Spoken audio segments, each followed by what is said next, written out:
Welcome to our webinar series for professionals. Hi all, wonderful people. Welcome to this webinar. It's about toxic metals and toxins in general. And I'm Anne-Catherine, co-founder of Nordic Laboratories and DNA Life, a group of companies that's dedicated to change healthcare through functional medicine and personalized medicine, where, of course, toxic exposure, environmental exposures is a big part of that. How do we metabolize it? How do we handle it? And how do we avoid it the best as possible? So remember that the test that is being mentioned today and also lots of different supplements can be purchased in your VMS profile account. And the recording will be shared with you. So we, of course, will have other webinars in the pipeline. I don't have anyone exact right now, but we will send out invites as soon as we have them. So stay tuned and look out for your emails so you can sign up for the next webinars. So, of course, just a little bit of a reminder, N equals 1. One size doesn't always fit all. Well, it's at least not the best solution always in functional medicine. And that's why we often use lab tests. So test, don't guess. So today, our star of the show is Dr. Julia Malkowski. She is staff doctor at Doctors Data, and she has a naturopathic, she's a naturopathic doctor, and she's also has a degree in chiropractic medicine. So she has a lot of knowledge and experience working with functional medicine. And she's an excellent educator, and she's been doing education with us before on GI 360, so stool tests in relation to stress. So I'm very excited to have Dr. Malkowski with us again. And I hope to be able to invite you again at a later stage. But for now, I will pass on the stage to you so you can share your slides if you wish, and I will just mute myself. And at the end of your presentation, we will do some Q&As that will be lined up for you then. Great. Thank you so much, Anne-Catherine. I'm so happy to be here with your group today to have this timely discussion. So today we will be discussing how to evaluate metal exposure and retention with detoxification considerations. So let's begin. We're going to start with a questionnaire today. So I want everyone to think about not only their patients, but themselves, because the topic today applies to essentially everybody. So this morning, did anyone decide to use makeup or lipstick, deodorant, hairspray, shampoo, soap, or conditioner? What about nail polish? Is anyone wearing nail polish? How about fried foods or grains? Hopefully not in the morning, but those are very common food items. How about sleep on a mattress? Cell phone? Just simply breathing air. I think we're all guilty of that one. And has anyone had a green smoothie this morning? These are very popular health food items. And has anyone ever been in a womb? Yes, right? Ubiquitously for all of us. So you can see that many of those items are very common everyday items for not only our patients, but ourselves. And a lot of these are actually unavoidable. So let's find out. Let's dig a little deeper here. So makeup is actually a very common source of exposure for aluminum, lead, and sometimes nanomaterials, zinc oxide and titanium dioxide. These materials are smaller than their nanoparticles, so they're very small, and that makes them very easy to absorb into the skin. Most people don't know this, but every single red lipstick has lead.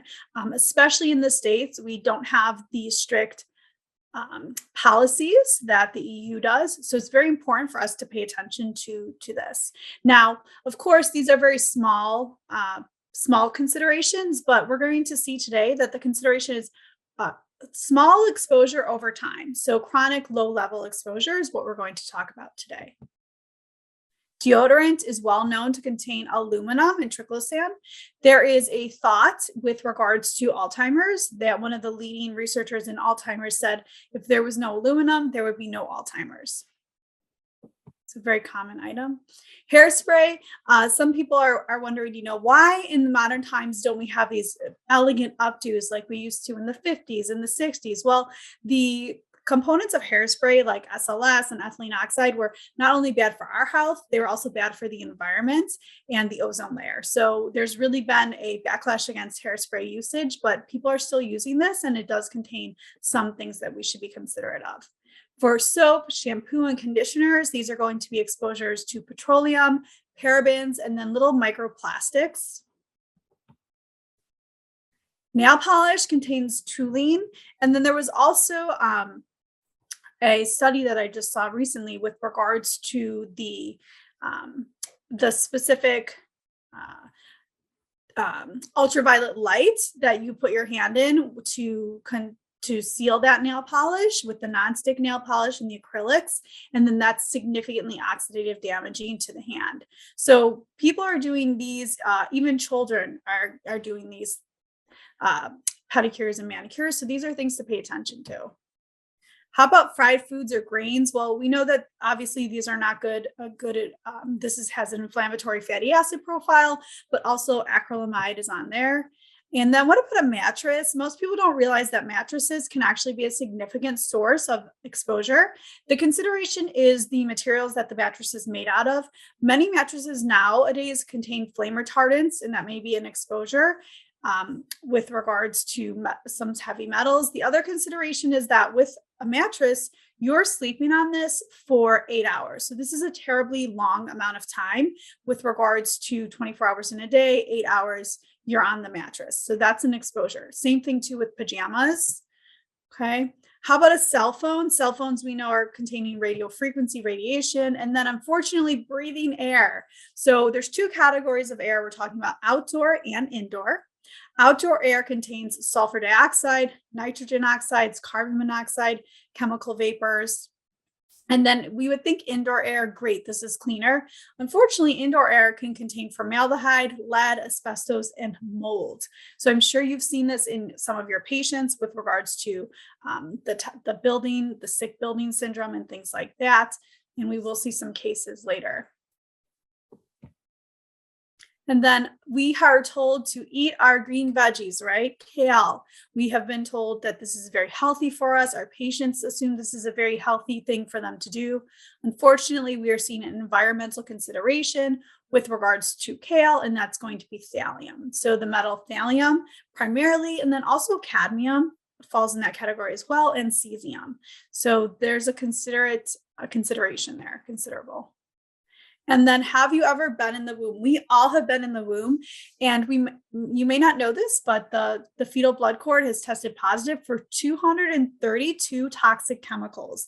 Bisphenol A, which are those plastics that have extremely estrogenic effects, flame retardants, again, lead, thallium, cadmium, arsenic, nickel, vanadium, cobalt, and mercury. So this is a consideration here that we are all exposed to toxic chemicals and metals, unfortunately. Currently, we are living in a time that this is a significant factor for our health. So we're living in a time of increasing exposure to toxicants. And this is just some of the information from the National Institute of Environmental Health Sciences. This is well-known and well-established information. Arsenic, bisphenol A, cell phones, cosmetics like we saw, personal care products, dioxins, electrical and magnetic fields, endocrine disruptors are ubiquitous, especially with regards to even what we feed our infants, those plastic bottles, those endocrine disruptors, that's a consideration. Essential oils are on the list. Flame retardants, very common. Flame retardants used to be for professional firefighters, but now we have flame retardants in our clothing, in our furniture, in our mattress. So these things that we are just really intimately close to in our home. Formaldehyde, ginkgo, hair dye, we're talking about nickel, cadmium, with the hair dyes. The other consideration is copper in a hot tub, things like that. So as we can see here, there's a lot of considerations. Lead and mercury are still on the list, and then we have mold and things like that. So these are things to pay attention to when we're thinking about our patient's overall health with functional medicine. All right. So today we're going to focus on heavy metals specifically. A definition here: heavy metals are naturally occurring elements that have a high atomic weight and a density of at least 5 times greater than that of water. The consideration is that heavy metals are common in industrial, domestic, agricultural, medical, and technological applications. The main metals that we are fairly aware of are going to be arsenic, cadmium, chromium, lead, and mercury. In the United States, we used to use leaded gasoline, so that's a significant source of exposure for many people. We've decreased that practice because it decreased the IQ generally, and it was damaging to health. So lead and mercury, I would say, are very well-known metals. People are very familiar with mercury exposure with fish. So that is something to consider for your patients. Always check that. Now, the emerging environmental consideration is going to be thallium. Thallium is a heavy metal that we didn't see so commonly previously, and now we're seeing it more often. It is neurotoxic. It crosses the placenta, and it also displaces sodium, potassium, and so the consideration is going to be cardiac and neurological. This is one to pay attention to. Like thallium, I would think in general, the increasing exposure in the environment, we did see that these exposures are very common every day, and these are going to most likely increase with the advances in these industries, right? So technology and industrial. So the environment is most likely going to considerably increase. And that's going to cause free radical production and oxidative stress for human physiology. And we'll see that that's very important. And that's really where we want to support. We want to identify and eliminate the metals and the exposures. And then we also want to support oxidative stress and detoxification processes. The consideration is also that with these exposures, minerals will be displaced, and that's going to lead to dysfunction in healthy physiology. So when we have lower, example, magnesium status, then we have impaired enzymatic function in methylation and a variety of considerations. So it's important to consider mineral status as well. Also, DNA damage is a end product, damages cell walls.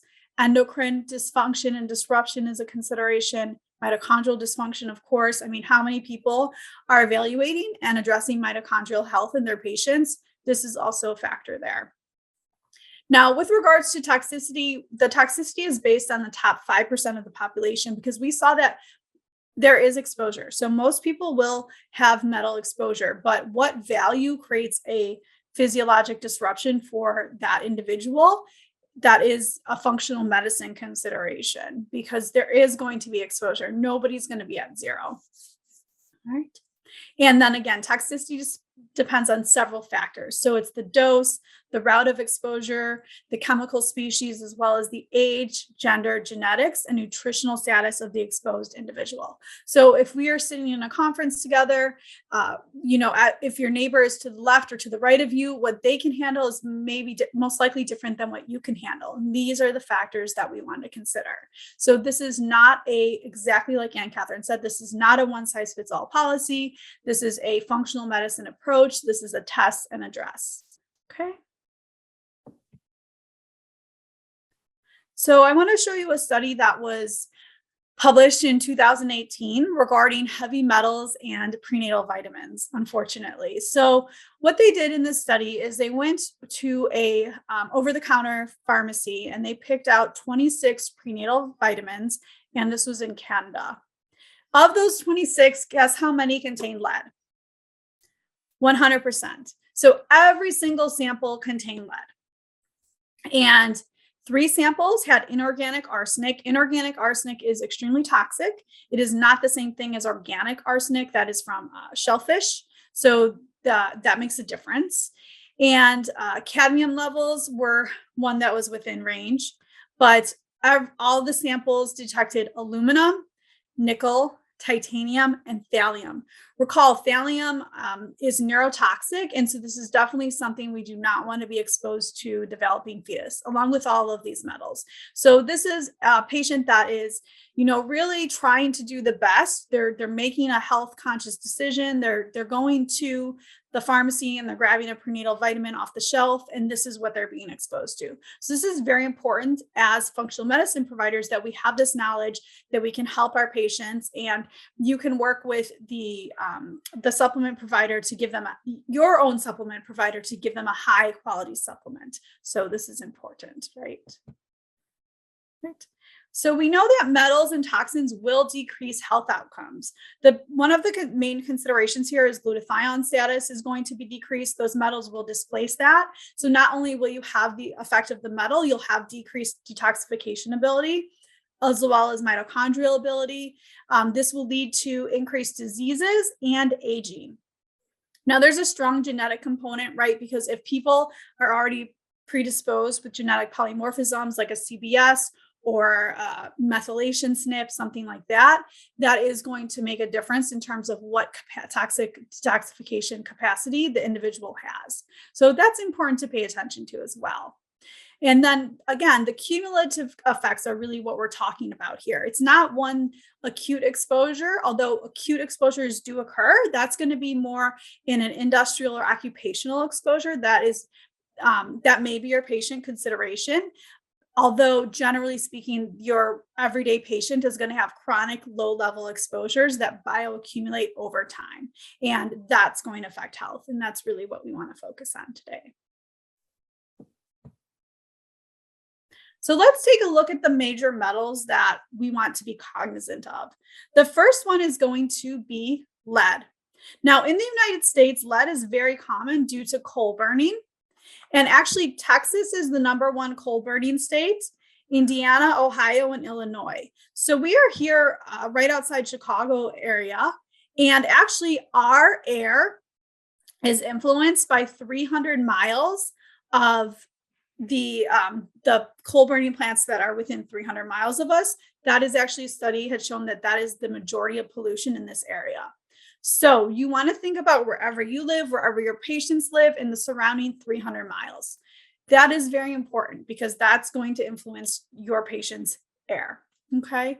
Another consideration for lead is actually going to be candle wicks. People don't realize that when we're burning candles in the home sometime, again, the consideration is outdoor air and indoor air, right? Like we said, all red lipstick. Another thing is pipes. Historically, lead pipes were used.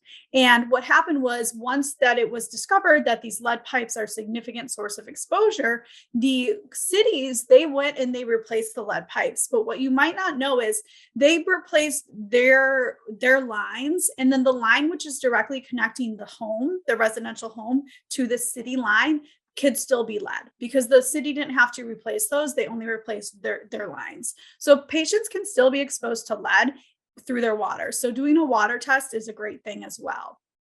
And of course, we want to consider, like we said, the patient's ability to detoxify and deal with this. Lead is well known to be associated with decreased IQ and developmental delays. That's why it is always important in pediatric populations to screen for lead paint and potential exposures. So old homes will have lead paint in them. And unfortunately, children will eat paint. It tastes sweet. The lead paint tastes sweet. Children will eat this, and that's actually a source of exposure for children. So it's important to find out if the home is built, I believe, before 1970, and especially if people are owning their own home, but also if they're renting, because sometimes, unfortunately, landlords will be privy to the information that there's lead paint and not have it remediated. I've seen a sad case of that. So it's very important to, to screen for these exposures.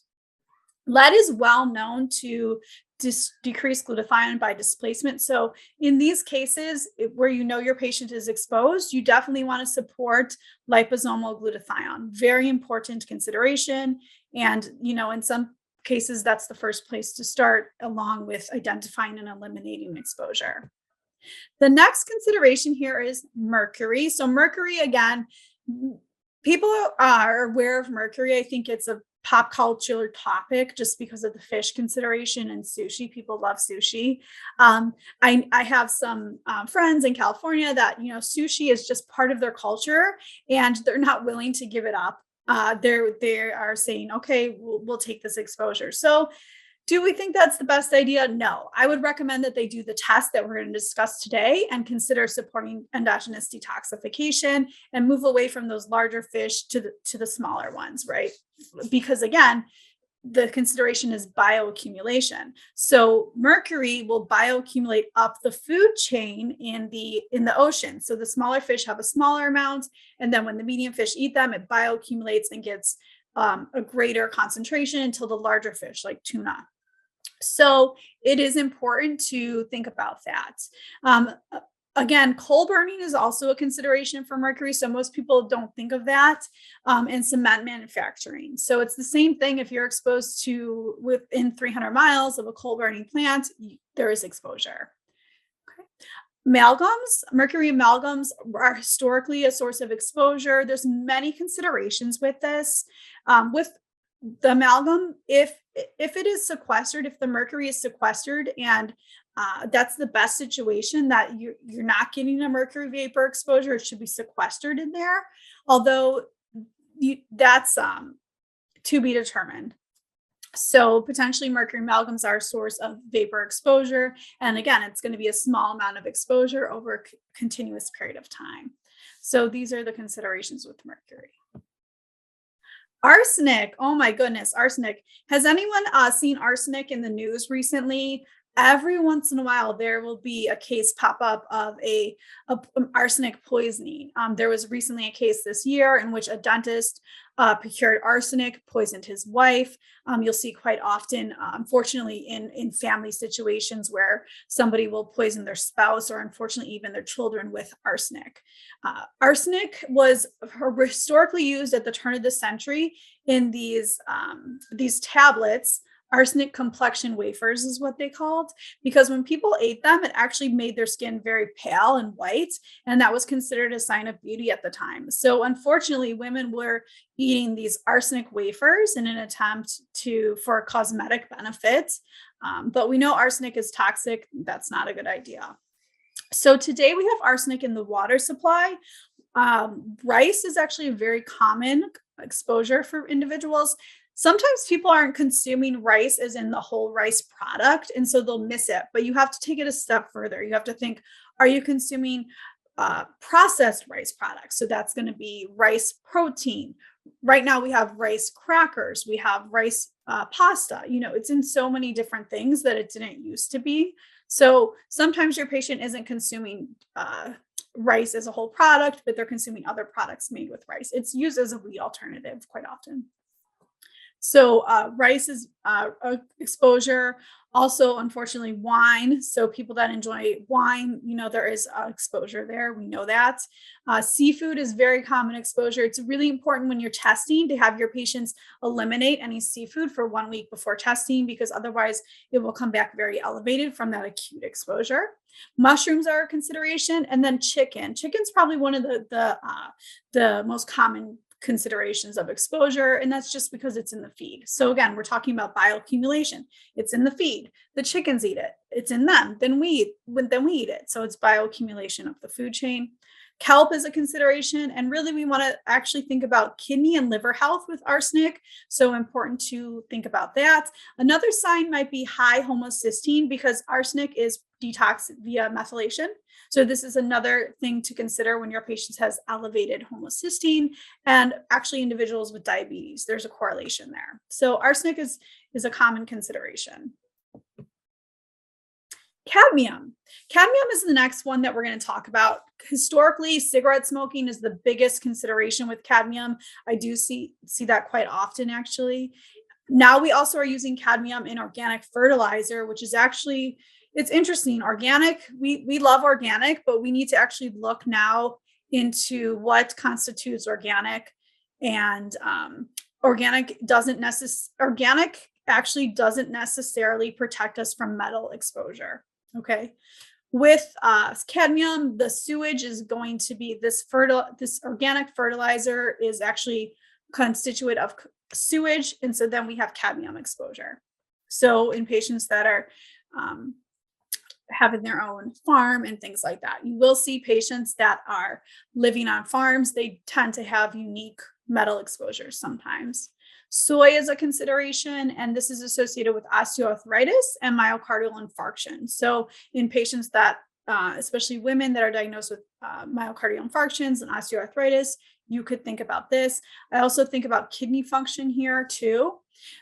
Also, there's association with oxidized cholesterol, and cadmium displaces zinc, copper, selenium, iron, and calcium. So with those mineral status, we want to address those, but also if there is a consideration here, think about cadmium. And then also we're going to think about the thyroid here. So that is another connection. Thallium. So we talked about thallium briefly. Thallium, for anybody who is a fan of Agatha Christie, the prolific novelist, there is a book called The Pale Horse in which thallium poisoning is the crux of that. That is the solution. It was poisoning by thallium. And you do see that less often than arsenic, but you do see it. So now we're having thallium in our increasing levels of thallium is found in vegetables, fruit, and farm animals. What happens here really is kale is going to be one of the considerable sources, and that's because of, again, like a bioaccumulation. We have thallium in the soil, and these dark green leafies like kale, broccoli, Brussels sprouts, what they do is they mop up the whatever's in the soil, so all the minerals, and that's why they become great sources of minerals. We know that. That's what we want to eat these for.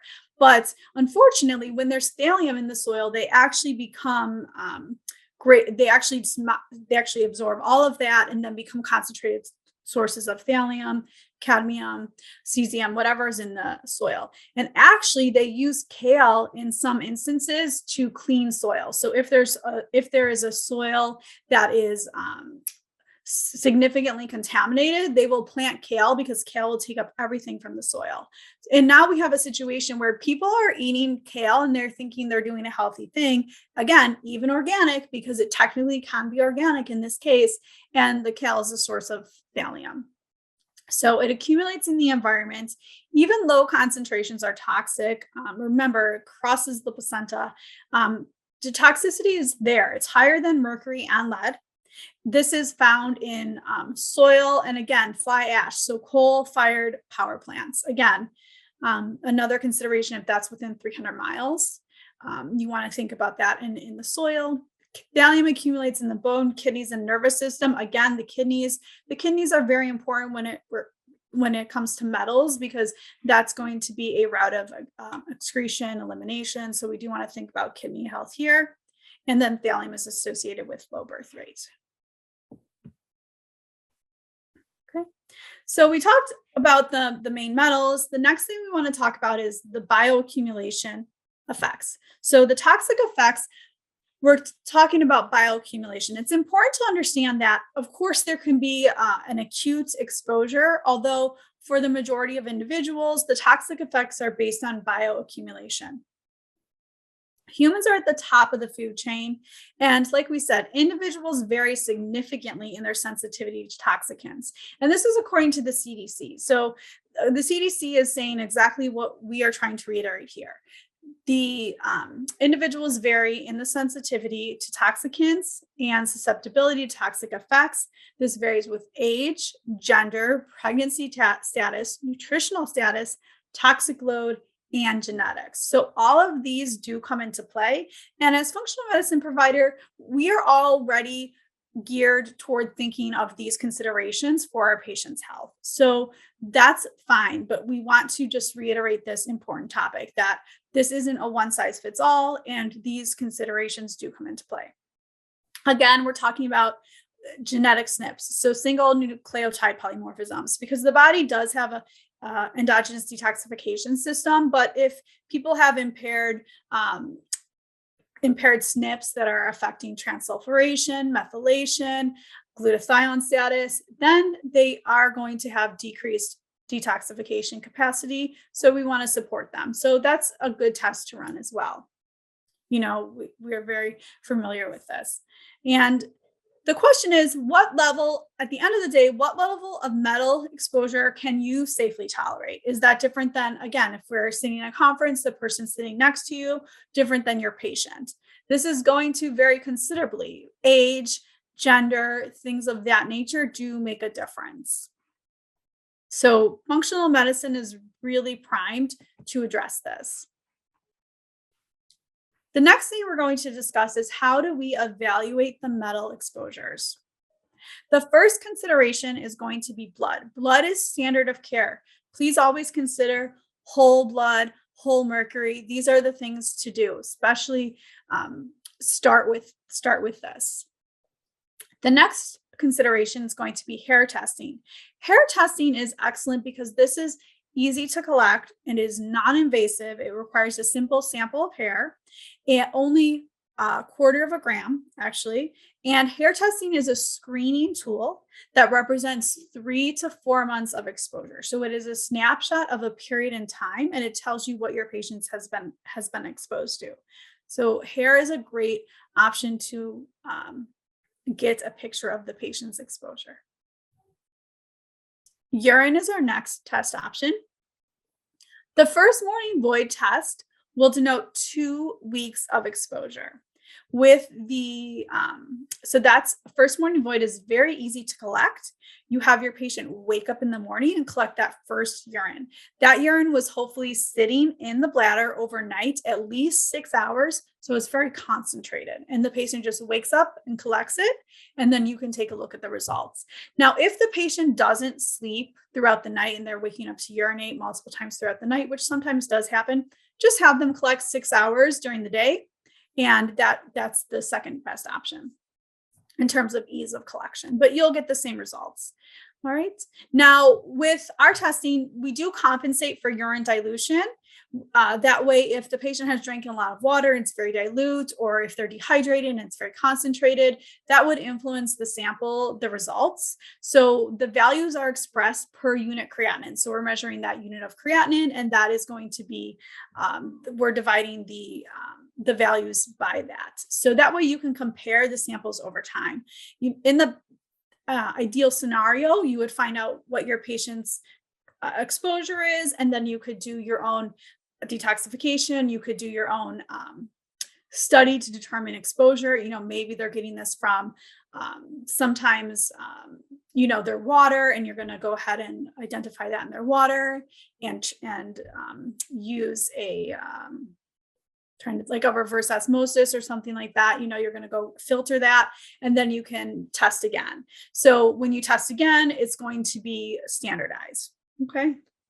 And then you can, of course, consider chelation agents to estimate net retention. These pharmaceutical available agents estimate the retention over someone's lifetime or body burden. All right. And then also those agents are used in acute exposures.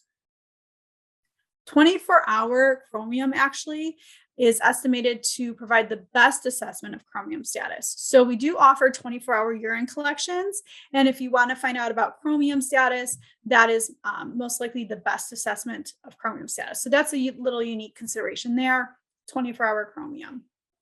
Okay. Although sometimes people ask about the 24-hour urine, you can do that, it's fine, but it's just for patient collection purposes, it's easier to do that 6-hour or that first morning void. So here's a sample of the blood test that is available. There's the essential and other elements portion first. And that's important because remember, metals do displace these magnesium, zinc. So it's very important to see these as they influence host physiology. And then we have the metal exposure here. So this patient is very within normal limits. There's a little bit of cobalt, but the lead and mercury, again, there is some exposure, but it's within limits because we did say that there is going to be exposure, and you want to consider where your patient's at, where their physiology is, what level for them is within normal limits, but that looks reasonable. Now here we have the hair test. The hair test shows you what the patient has been exposed to in the past 3 to 4 months. So that first section there, the toxic metals, we have aluminum through titanium. So we're looking at exactly what the patient's been exposed to in 3 to 4 months. This is a screening tool. So here we see for this patient, we see some arsenic. Remember, we're talking about rice, we're talking about chicken, water. Antimony is common in cigarette smoke, flame retardants, things like that. Their aluminum looks a little bit higher as well. And then their lead is within normal limits, but it's creeping up there. So you could talk to them about sources of lead, consider filtering water. And then mercury is a little bit higher. So we want to see if the patient's consuming large fish, things like that. And the nice thing about this is that at the bottom here, if you can see, there's a total toxic representation. And this is very important because it talks about the overall accumulation of these metals. Again, not everything is created equal. Exposure to lead and mercury is going to be greater physiologic consequence than barium. So all of that is factored into the total toxic representation, and the patient has a high total toxic representation. So you would definitely want to identify and eliminate the source of exposure and support endogenous detoxification. And I would also find out about their mineral status and evaluate that and support that. We do have some minerals actually on this report, although recall this is hair testing. So hair is far from physiologic function. This is a good screen. I would say based on this, we'd want to follow up with the RBC, magnesium, zinc, etc. We'll note that zinc is a little bit higher here. Zinc can actually have an inverse relationship, meaning when it's high in the hair, it could be low in the cells. So there's some follow-up to do here for sure, but this is good information. And then here we have the urine test. Recall, urine without chelation represents 2 weeks of exposure. So we know this is what the patient's been exposed to. With that 2-week sample, you want to do it when your patient's in their home, they're at their place of work, they're doing their regular everyday thing.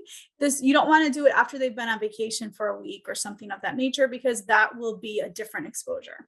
Okay. And for this patient, unfortunately, we can see high thallium. The thallium is actually really high at 2.2 here. Very common in patients that are green juicing because they're trying to do something they think is healthy. So this is a really important area where we can help and educate our patients.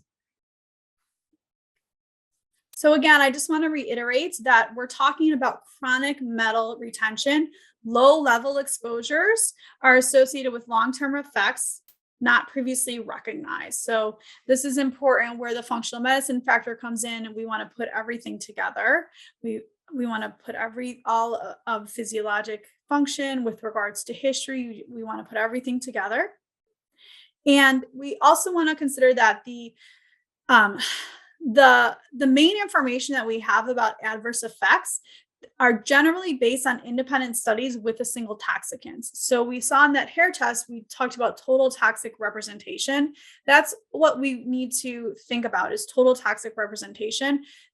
Generally speaking, the studies, and this is according to the CDC, are just based on one metal at a time. As we can see, that's not the way life is. It's not a singular exposure. It is multiple exposures. And then the levels for the exposures have not considered that humans bioaccumulate metals. That's what we've been talking about today, is the bioaccumulation, and that's what we want to help our patients with. And then metals kind of listed independent, additive, or synergistic toxic effects. So it's very important to have this testing done and identify what exposures your patients have and eliminate those.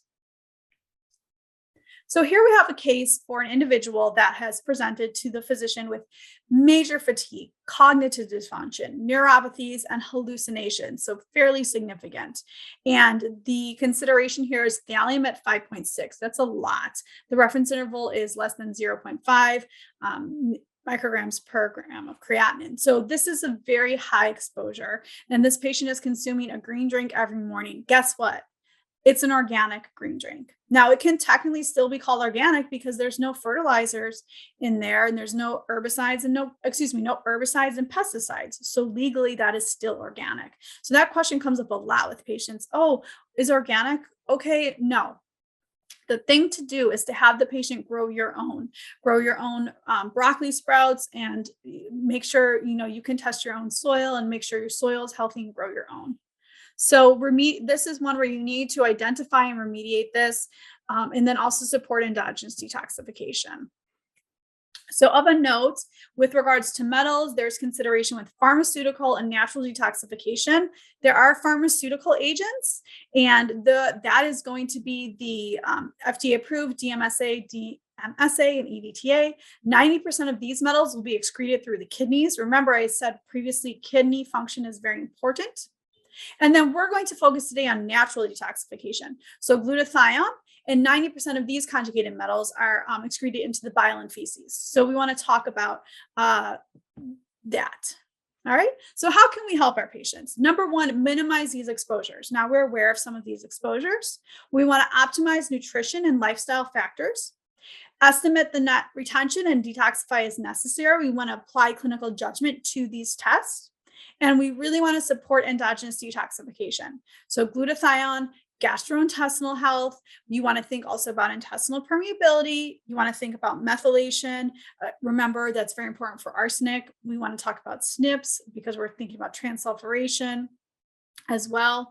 And then you want to think about oxidative damage and detoxification ability. Again, if you're assessing mitochondrial function, that all ties in here. So detoxification, big topic today.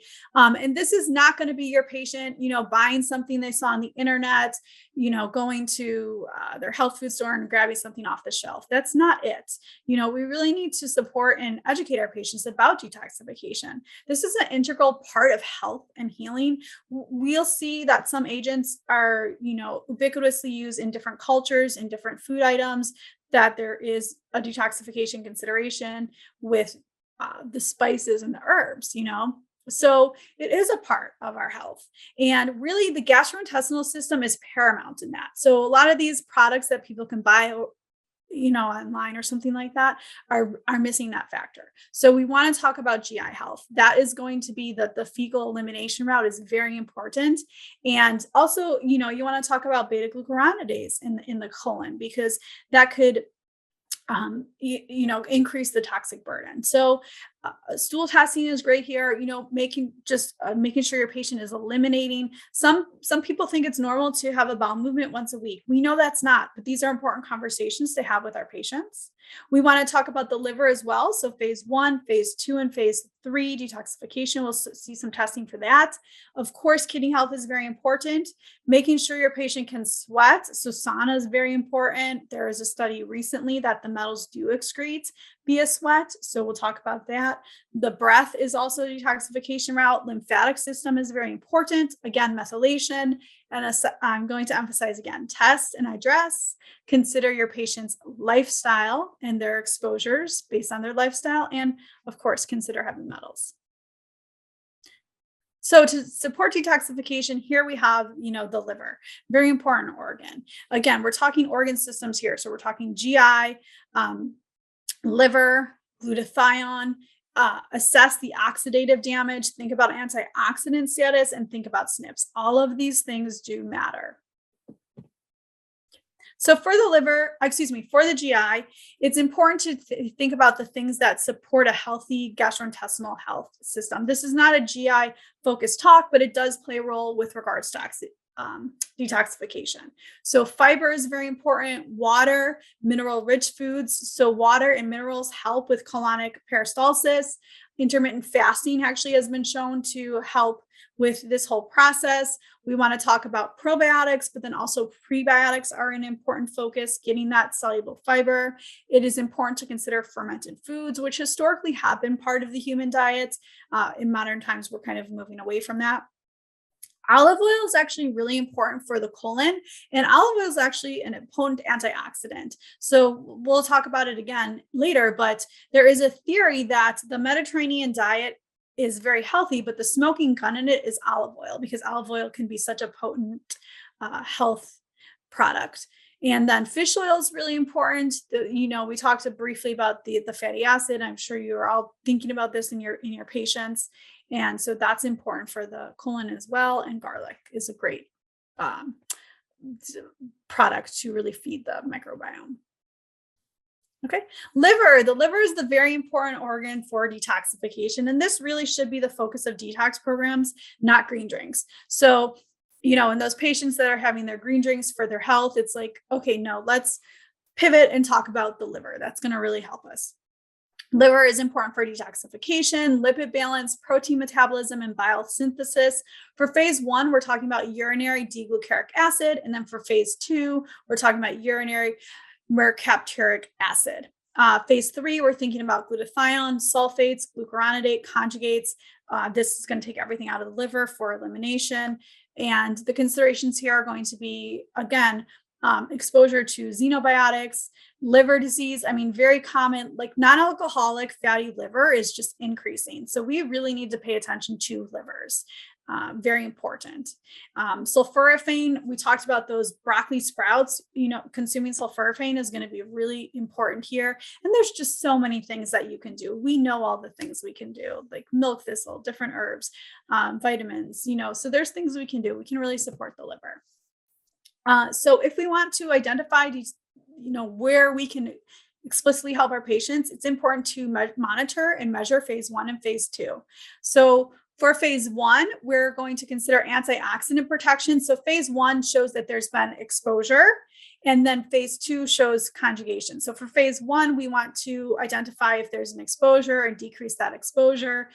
And then for phase 2, we want to consider these potent nutraceuticals, vitamin C, vitamin E, lipoic acid, selenium, magnesium, potassium, glutathione, and sulfur-containing amino acids. So that's really important. This is, should be really integral to a detoxification strategy. And then for phase 3, we want to support the kidney and intestines. So here we have a patient, a 45-year-old female, and again, we're talking about air. So air quality. This patient started working in a brand new, beautiful office, energy efficient, and unfortunately, the volatile organic compounds were about 10 times outdoor air. This woman started feeling ill, and so we did the test. So here we have phase 1. Again, phase 1 shows us exposure, and this is very elevated. So we want to decrease that exposure. And then phase 2, and of course, consider antioxidants. And then phase 2, there's poor conjugation here. So for phase 2, is this too low? We want these to be the same. We want exposure and conjugation to be the same. So we want to, in this case, see what we can do about the patient's air quality, support antioxidant status. And here we're going to do the specific, glutathione, vitamin C, vitamin E, lipoic acid. So there's things we can do. This is very important.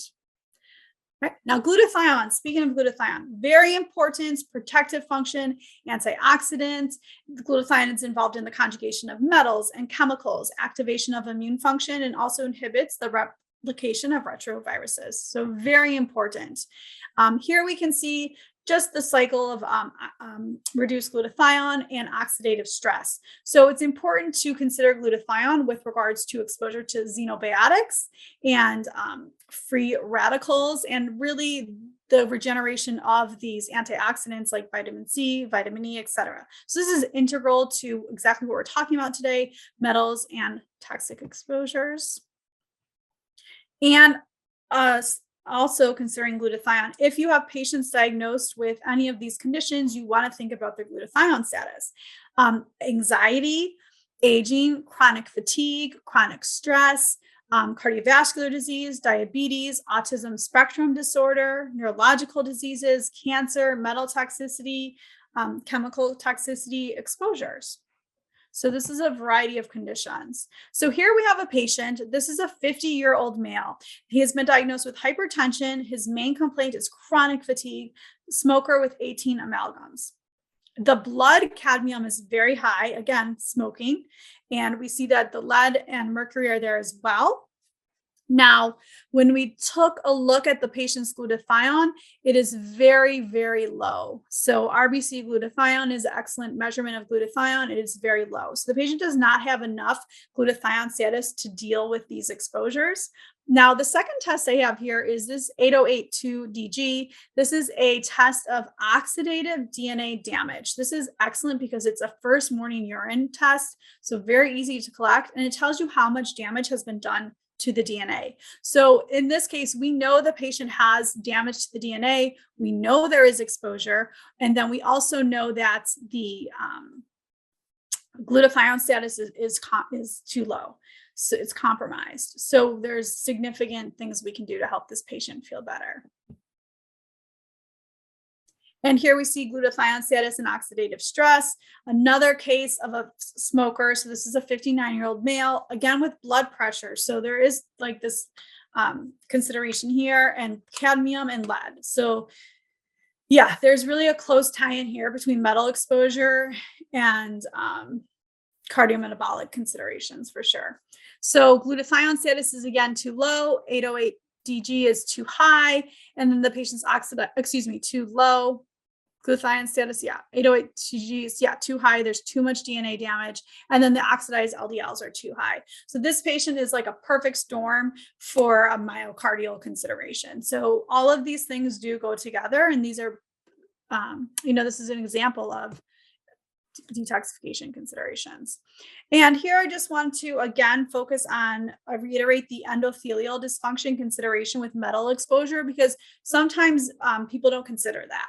So in patients that have endothelial dysfunction, myocardial considerations, oxidized lipids, we can think about glutathione status and also metal exposure. Because remember, when we are exposed to metals, mercury, lead, arsenic, cadmium, that depletes glutathione status. And remember, glutathione status, when it's depleted, is associated with vascular endothelial dysfunction and oxidized lipids. So these things are all tied together. It's important to consider holistically in functional medicine in these cases. So at the end of the day, according to the CDC, and we're just relaying this information, the epidemics of cardiovascular disease and immunological and neurological diseases is likely associated with environmental toxicants. So there you go. There is this interplay here, and now we can understand the biochemistry and really how to help our patients. So at the end of the day, what can we do for our patients? Optimize nutrition and lifestyle factors. Sauna and sweating, like I said, there's a recent study that shows you can sweat out mercury, arsenic, cadmium. The consideration is when the patient is sweating, go ahead and make sure you wash all that off, because you don't want it to be reabsorbed in through the skin. And there is some information that you could take liposomal glutathione about 20 minutes before entering the sauna to prime that system. Great option. Weight loss is a consideration here. We know weight loss is always a big topic. Consider that those adipocytes are not inert tissue. This is a biologically active tissue. There's many considerations there with hormones, but also sequestering of toxicants and metals and things like that. So this could be a factor in patients that are losing weight, and then also patients that are having difficulty losing weight. We talked briefly about, fish oil is a very important factor. Curcumin, quercetin, those BCQs, cruciferous vegetables. Again, here we have the broccoli sprouts. This is a great option to get the sulforaphane, and, maybe this is a better option than consuming kale ubiquitously. To optimize nutrition and lifestyle factors, again, we have this beautiful olive oil. The phenol of olive oil is antioxidant, and some consider this the smoking gun to the nutritional benefits of the Mediterranean diet. Garlic is, a powerful antimicrobial. It helps the microbiome. This is a great option. Keratin, lycopene, excellent antioxidants. Milk thistle is, of course, very beneficial to liver. And then cinnamon. Cinnamon is a spice that is ubiquitously used in many traditional diets, and it has an antioxidant effect. So we have to think about the just a consideration for herbs and spices that were historically used in diets that could have significant benefit to our health. So ALT, AST, GGT, these are good tests for the liver, traditional tests. And then we have that phase 1 and phase 2 detoxification. That's very helpful. I find that hepatic detox profile and the DNA oxidative damage assay very helpful in patients that you don't quite know what the exposure is. And then you could see the results of the exposure and you can help them. So that could be very helpful. So again, test and address. At the end of the day, just like Anne Catherine said, we do not want to guess. All right. And again, the environment is increasing toxicity. Detoxification is part of health. Identify and eliminate is so important. and utilize the principles of toxicology in this modern preventative context. Clean up the gut is essential before you begin detoxification, because that is the end route. We want to make sure everything can be eliminated. That's the end step. And test and address. Thank you so much. And any questions today? Yeah, so a few questions did come up. Thank you for an excellent presentation. Lots and lots of information, and I would definitely recommend people to watch it again just to get some of the things in order again. And but one thing that comes up is the accuracy of the test, especially the hair test. When I've been working with doctors' data for many, many, many years. It was the second lab that we brought on back in the 90s nearly. And I know that you are used as a science lab, so that you're used for research when there's research carried out in regards to heavy metals. So, but the accuracy, I guess, reproducibility, etc. If you can comment on that a little bit. Yeah, exactly. Yeah, great question. We're using the ICP-MS technology, so it is accurate testing. And then with regards to hair testing, really the best utilization is those toxic metals, because that shows 3 to 4 months of exposure. Sometimes people have different ideas about the mineral status, although again, like we saw, that is far from physiologic function. Those representations are accurate for what is in the hair sample, but that may not represent physiologic function. So the physiological function, you prefer blood or urine? Correct. Yeah. So example, like we saw that the zinc was high in the hair test, and that has an inverse relationship. So sometimes zinc can be high in the hair and it can mean low in the cell, although not definitively. So example, exactly. You go ahead and you do the RBC zinc or a test of that nature. Exactly. So the RBC for nutritional status and exposure for heavy metals, and the urine for at least if you don't do it chelated, it's like a 2 weeks window. Correct. For the urine, but then of course you can chelate, and then it tells you long-term accumulation in tissue depending on what heavy metal that comes out. Is it like, if it's lead, it could be in the bones. If it's mercury, it could be sitting elsewhere in fat tissue, etc. Yes. And for the hair, so when is it that you would recommend the hair? Yeah, so hair testing can be used if you want to have a screening tool to find out what your patient was exposed to in the past 3 to 4 months. But it could also be used in a patient that you're not going to collect a urine sample on. So if it's a patient that has difficulty with that, if it's a patient that pediatric population, some people just find it's easier to do the hair test. It's very non-invasive. Excellent. Then, of course, now we shouldn't be eating kale, but we should still be eating dark vegetables.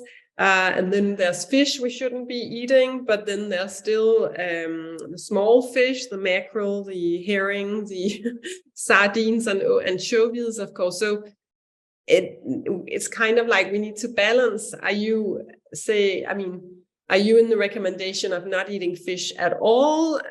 Or are you okay with the small fish that are in the lower area in the food chain? And what's your opinion on that? Yeah. So again, the consideration is bioaccumulation. So as the metals accumulate up the food chain, so it seems now the best evidence is that we can consume those smaller fish like the mackerels, the sardines, and then we're still getting those healthy omega-3 profile too. That is really important for our diets, and avoid, or at least eat in limited consumption, those larger fish, the tuna and things like that. Excellent. So the best support through glutathione, of course, we have Broccolox in the system, which is a very good broccoli sprout product with active ingredients in it, so that the body can produce sulforaphane itself from the product. But we also have glutathione, as you also mentioned, and we have it in different varieties, but liposomal form, I know you are in favor of. rather than just the like tablets, so that it can be absorbed rather than digested, and then it doesn't actually end up being glutathione. Exactly. Yeah, I believe it's 100 times more bioavailable in the liposomal form.